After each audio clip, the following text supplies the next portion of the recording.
Latest news updates కోసం ఇప్పుడే download చేసుకోండి media effects app. Welcome to media effects. కొన్నిసార్లు రావడం లేట్ అవ్వచ్చు, కానీ రావడం పక్కా. ఎవడైతే 100కు 100% విజయం సాధిస్తుందో అదే జనసేన. వావ్, లాస్ట్ పంచ్ మనదే అయితే ఆ కిక్ వేరే కదా. ఇప్పుడు పవన్ కళ్యాణ్ ఇలాంటి కిక్కునే అనుభవిస్తున్నాడు.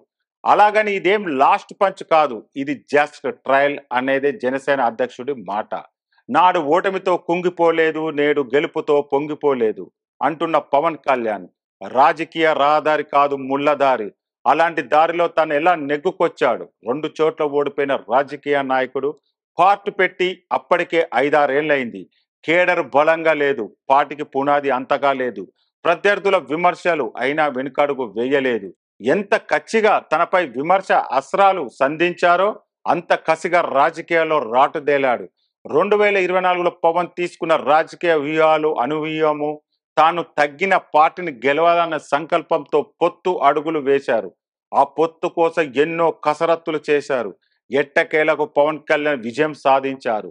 పిఠాపురం నియోజకవర్గం నుంచి భారీ మెజార్టీతో ఘన విజయం సాధించారు. పవన్ కళ్యాణ్ విజయంపై సర్వత్రా ప్రశంసలు కురుస్తున్నాయి. పవన్ అభిమానులు, జనసేన కార్యకర్తలు పవన్ విజయాన్ని పండగలా జరుపుకుంటున్నారు. ఇప్పుడు ఎక్కడ చూసినా పవన్ కళ్యాణ్ పేరే వినిపిస్తుంది. ఎక్కడ చూసినా ఆయన ఫోటోనే కనిపిస్తుంది.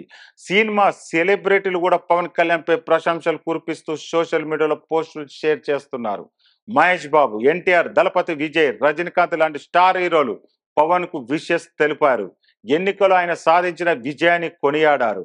తాజాగా యూనివర్సల్ హీరో కమల్ హాసన్ కూడా పవన్ కళ్యాణ్ అభినందించారు. ఈ మేరకు సోషల్ మీడియాలో పోస్ట్ షేర్ చేశాడు కమల్. ఎన్నికల్లో విజయం అందుకున్న పవన్ కళ్యాణ్ కు నా హృదయపూర్వక శుభాకాంక్షలని తెలిపారు. ఆంధ్రప్రదేశ్ ప్రజల ఆశలు, ఆకాంక్షలు నెరవేర్చేందుకు ఆయన చేస్తున్న ప్రయాణానికి ఆల్ ది బెస్ట్. మేమిద్దరం మాట్లాడుకుంటూ ఎమోషనల్ అయ్యాం అని తెలిపారు. అదే విధంగా మిమ్మల్ని చూస్తుంటే గర్వంగా ఉంది బ్రదర్ అని రాసుకొచ్చాడు కమల్. ఈ ట్వీట్ ఇప్పుడు సోషల్ మీడియాలో తెగ వైరల్ అవుతుంది.